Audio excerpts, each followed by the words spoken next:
Now, we're going to solve the equations given below, and we're going to give three possible numerical values for the unknown variable. In this case, we have the inequality 2 is less than p. In order to make p the subject of this inequality, we want p to be isolated on the left hand side of the inequality, and we want p to be the only term of the left hand side.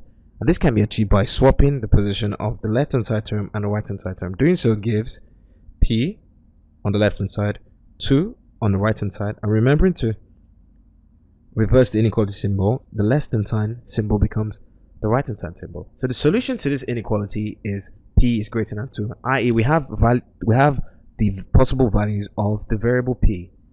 P can take values greater than 2. For example, p can be 3, can be 4, and can be 5, because these are all values greater than 2. So this is the solution. P is greater than 2, and possible values of p are 3, 4, and 5. So I'll write 5, 3, 4, and 5.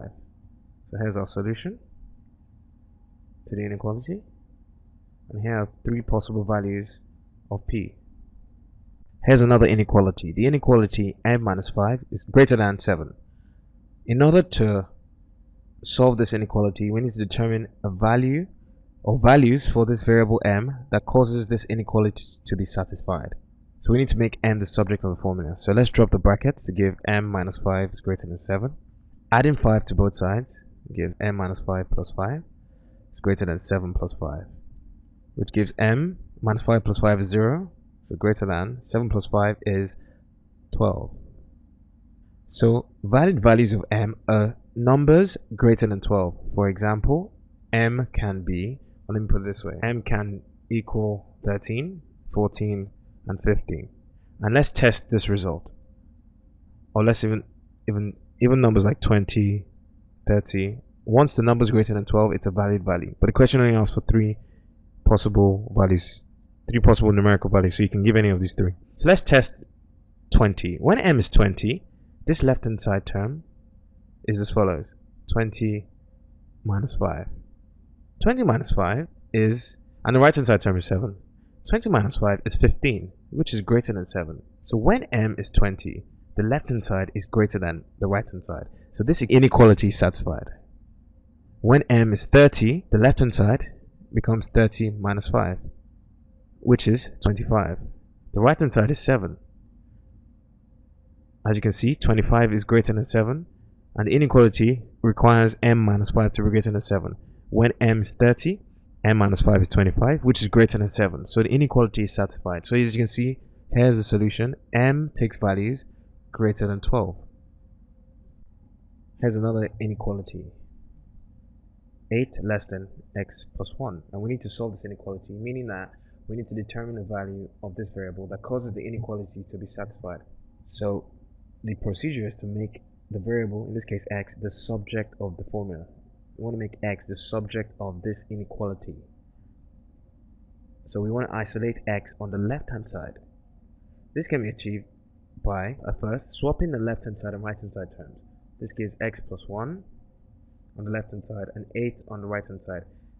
The initial inequality symbol is the less than symbol. Because we swap the left hand side and right hand side term, remember we have to reverse the inequality symbol, so less than becomes greater than. Dropping in brackets gives x plus 1 greater than 8.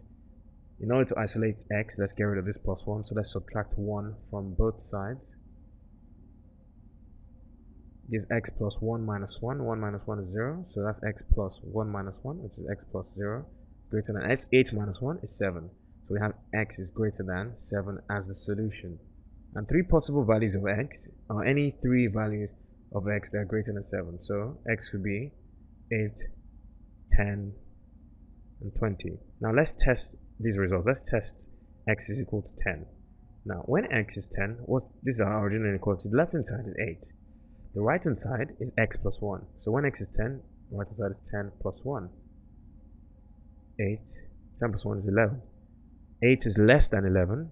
As you can see, the inequality requires 8 to be less than x plus 1, which it is when x is 10. If you try replacing x with 20 and try replacing x with 8 and check to see if the inequality is satisfied. Check to see if 8 is less than x plus 1 after you've replaced your x with any value of x that's greater than 7. So try x is 8 and x is 20, and you find that the inequality is satisfied. So try this. Here's another example. We have the inequality 2p plus 5 is less than or equal to p. This inequality only involves one variable, the variable p. Even though p appears twice, there's just one variable, p. It's not like a case where we have 2p plus y is less than 5. Here we have two different variables, p and y. Here we just have p, and we need to make p the subject of the formula in order to solve this inequality. This can be achieved by grouping all the p's together, and we want to isolate p on the left hand side.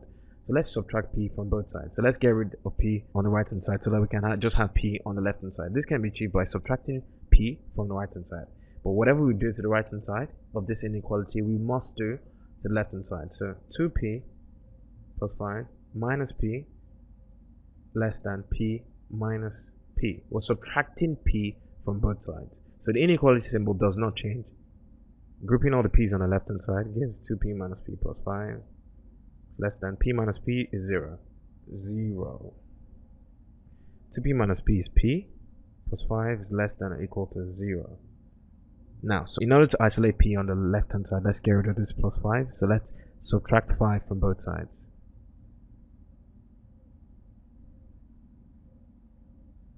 Simplifying gives, well, p plus, what's 5 minus 5? 0. Less than or equal to 0 minus 5 is minus 5. Simplifying gives p is less than or equal to minus 5. So the values of p which satisfy this equation are values of p, the numbers that are less than or equal to minus 5. So possible values of p equals minus 5, because it was saying less than or equals to minus 5, p equals minus 6, and p equals minus 7. All these numbers are such that they are less than or equal to minus 5. So they satisfy this solution. So this is our solution here. And these are three possible values of the inequality given here. All we had to do was make p, the unknown variable, the subject of the formula. Here's another inequality. This time on the left hand side we have an algebraic fraction. Here's the numerator, here's the denominator. In order to solve this inequality, which is an inequality in one variable, the variable x, you need to make the unknown variable the subject of the formula. So at first, let's get rid of fractions. Let's get rid of the 2 in the denominator by multiplying both sides by 2. So multiplying both sides by 2. 2 cancels 2 here, it gives 1. So on the left hand side we have 1 times x plus 1, which is x plus 1. It's greater than 2 times 3, 6. In order to make x the subject of the formula, subtract 1 from both sides. 1 minus 1 is 0. 6 minus 1 is 5. So we have x is greater than or equal to 5. And that's the solution. So the three possible values for x are 6, 7, and 8. Or you could also say 5, 5, 6, and 7. X can be 5 because the inequality says x is greater than or equal to 5. So x can be 5 and any number greater than 5. Here's another example. The inequality minus x plus 3 is greater than or equal to 1. You're required to solve this inequality and give three possible values of the unknown variable. In other words, we need to make x the subject of the formula. So we have a minus x term here. So let's get rid of the plus 3. Let's subtract 3 from both sides. Simplifying gives minus x plus 3 minus 3 is 0. That's a plus. Greater than 1 minus 3 is minus 2. So we have minus x is greater than minus 2. We want to isolate x on the left hand side, but here we have a minus x. So to get rid of this minus, let's multiply both sides through, or let's multiply this inequality through by minus 1. So multiplying the left hand side by minus 1 gives this. Multiplying by the right hand side by minus 1 gives minus 1 times minus 2. Because we're multiplying an inequality through by a negative number, the inequality symbol, the initial one, has to be reversed. So greater than becomes less than. Minus 1 times minus x is x. Less than minus 1 times minus 2 is 2. So the solution to this inequality is x is less than 2. Possible values for x are 0, 1, and minus 3. All of these values are less than 2. Here's another example. So required to solve the inequality given here. 2 open bracket x plus 1 close bracket less than 3 open bracket x minus 3. It looks complicated. So to start with, let's simplify the left hand side term here and let's simplify the right hand side term here. 2, expanding this term gives 2 times x, 2x, noting the sign, plus 2 times 1, 2. the less than sign. Let's expand this expression. 3 times x is 3x. Let's note the sign, which is a minus. 3 times 3 is a 9. So we have 2x plus 2 less than 3x minus 9. Let's isolate the x on the left hand side. Let's group all the terms involving x on the left hand side, because ultimately we want only x on the left hand side. So let's do that to start with. So let's get rid of the 3x on the right hand side. So let's subtract 3x from both sides. 2x plus 2 minus 3x is less than 3x minus 9 minus 3x. I can group all the x terms to give 2x minus 3x plus 2 is less than 3x minus 9, which gives me 2x minus 3x is minus x plus 2 is less than 3x minus 3x is 0 minus 9 minus x plus 2 is less than minus 9. I want to isolate x on the left hand side, so let's get rid of this plus 2. Let's subtract 2 from both sides. So I'm subtracting 2 from both sides. This gives minus x plus 2 minus 2 is 0. Minus 9 minus 2 is minus 11. So I have minus x is less than minus 11. I just want to isolate x on the left hand side because I'm making x the subject of this inequality. So let's multiply through by minus 1 to get rid of this minus. Multiplying the left hand side by minus 1, a negative number, gives this. Multiplying the right hand side of the inequality by minus 1 gives this. Because I multiplied this inequality through by a negative number, I have to reverse the inequality symbol. Simplifying gives the following: minus 1 times minus x is x, minus 1 times minus 11 is 11. So solution is x is greater than 11, so x can take numerical values greater than 11, such as x can be 12, x can be 13, x can be 20. So these are 3 possible values for x. Here's a final example and a question you could potentially face in an exam. It says solve the 2 inequalities below. So we're solving 2 inequalities. This one, call this inequality 1, and this one, inequality 2. And give values of x that satisfy both inequalities. So what we're going to do is we're going to solve each inequality separately. And we know how to solve inequalities involving one variable.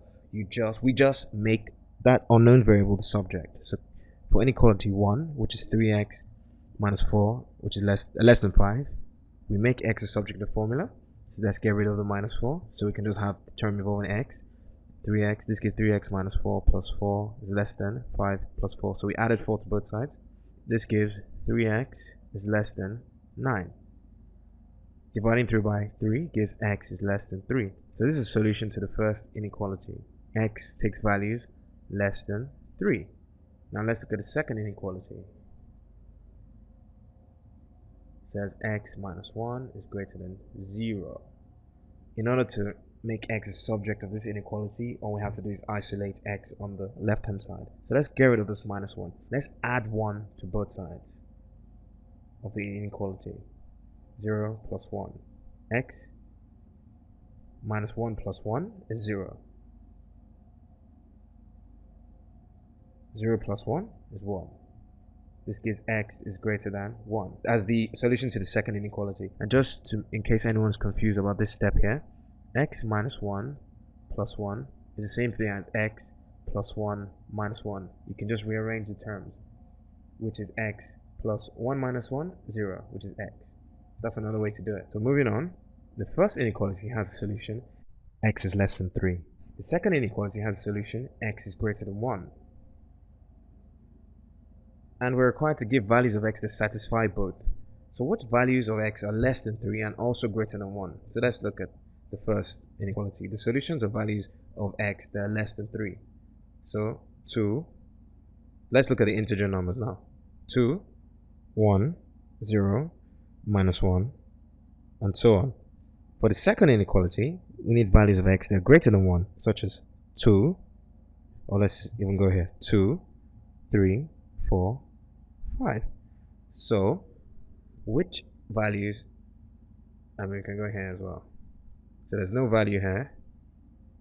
There's no, well, if we're just considering whole integer numbers. So which values are in the solution set of both solutions? So these are the solutions to this, and these here are solutions to this. 2. Another way to put this is to just look at a number line. So where's 1? If 1 is here, we have 2, and we have 3, we have 4, and we have 0. when x is greater than 1, we have solutions in this region. So I'm going to shade the region x is greater than 1. So numbers like 2, 3, 4, 5, and so on satisfy this inequality. For the second inequality, x is less than 3, we have to be in this region. X is less than 3. So we have to be in this shaded region. So the region where both solutions intersect, which is the region between 1 and 3, gives the solutions to both inequalities. So solutions lie between 1 and 3. So 2 is an example, 1.1, 2.4. So any solution between 1 and 3 satisfies the inequality. So an example, a possible value, or let's see, give values of x to satisfy both inequalities. So x could be 2, x could be 1.2, x could be 2.4, as long as x is greater than 1 and less than 3.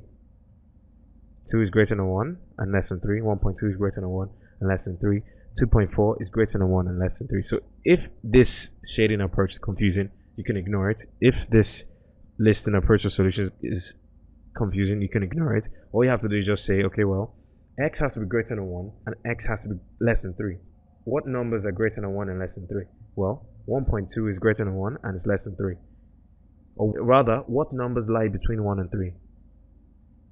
Excluding 1 and 3. 1.1, 1.2, 1.3, 2, 2.4, 2.5, those kind of numbers.